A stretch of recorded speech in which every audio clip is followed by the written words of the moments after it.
Bonjour, je m'appelle Axel Roy, je suis artiste multidisciplinaire et aussi poète. Je suis vraiment content de pouvoir partager un peu qui je suis aujourd'hui, mon processus créatif, en répondant à quelques questions qu'on m'a proposées. Allons-y. Qu'est-ce qui t'a amené à l'écriture de poèmes de slam?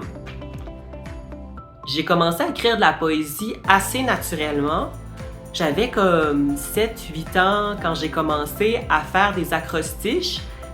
Je prenais des mots, des noms en fait, de personnes de mon entourage et chaque lettre représentait le début d'un vers. Et je m'amusais beaucoup avec ça. Je le voyais vraiment comme un jeu. C'est vraiment ma manière de penser. Je pense que je pense de manière assez poétique. Je représente beaucoup mes émotions avec des images, avec des associations d'idées, des métaphores. Ça m'aide à comprendre qui je suis. Donc, depuis que je suis tout jeune, je réfléchis comme ça.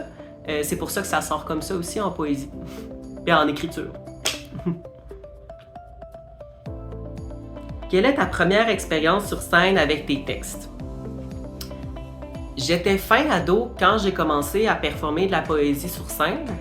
J'étais déjà à l'aise sur scène parce que je faisais de la musique classique à cette époque-là et je faisais des spectacles. Mais la poésie, c'est vraiment intime. Donc, j'ai eu une toute autre expérience quand j'ai performé la première fois. C'est vraiment le fait de partager quelque chose de vulnérable avec des personnes. J'ai trouvé ça vraiment précieux. C'est sûr que j'ai trouvé ça plus stressant et confrontant parce que justement, je me sentais vraiment comme en mode vulnérable. De sentir les personnes vraiment à l'écoute, il y avait vraiment une énergie spéciale dans la pièce et ça m'a vraiment fait sentir vivant et passionné. Donc, je pense que c'est vraiment pour ça aussi que je continue de performer.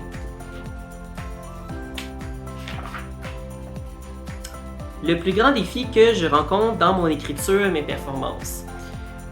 Je suis assez perfectionniste de nature et c'est vraiment quelque chose qui me bloque souvent dans l'écriture parce que j'ai l'impression qu'en poésie, on fait beaucoup d'essais, on explore, puis c'est comme ça qu'on est capable de rassembler nos idées pour faire des poèmes. En tout cas, c'est comme ça que j'écris le mieux.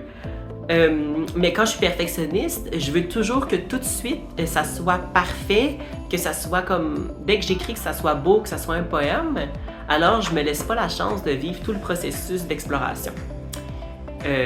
J'essaie vraiment de faire beaucoup de laisser-aller avec ça. Voilà. Si je pouvais dire une chose à la personne que j'étais quand je débutais la poésie slam, qu'est-ce que ce serait? Qu'est-ce que ce serait? Je pense que je me dirais justement de me permettre d'écrire n'importe quoi, sans filtre. De ne pas attendre la bonne idée pour écrire. C'est souvent au moment où je m'y attends le moins que je trouve de la magie ou des pépites dans ce que j'écris, des choses qui résonnent en moi. Aussi, je me dirais que je pense que les êtres humains, on ne recherche pas la perfection dans l'art. C'est mon opinion. Je pense qu'on cherche à essayer de comprendre notre condition comme d'humaine. Et je pense que si je suis capable de rester vulnérable avec moi-même, puis de rester honnête avec moi-même, puis de rester connecté aussi, d'avoir confiance que l'écriture va venir, puis qu'il y a de la magie qui va sortir. Ouais. Quels sont mes prochains projets en tant qu'artiste? Présentement, je suis en résidence artistique pour faire de l'art visuel au Domaine Howard dans un local. Donc, je fais des collages à partir de photographies de personnes trans et non-binaires de l'Estrie. C'est vraiment pour montrer la beauté d'être trans et la joie d'être trans aussi. Ensuite, ça c'est jusqu'en novembre Et il va y avoir une exposition de ces œuvres-là que je suis en train de faire. Et quand ça sera terminé, je vais me reconsacrer au tatouage à la main et au dessin. Et aussi à la confection de zines. Ce sont des livres ou des livrets à la main. Et c'est là que je peux vraiment donner une maison à ma poésie et ajouter de l'art visuel aussi à l'intérieur. Voilà. Merci beaucoup de m'avoir écouté et j'espère que ça vous motivera et que ça vous inspirera à écrire vous aussi.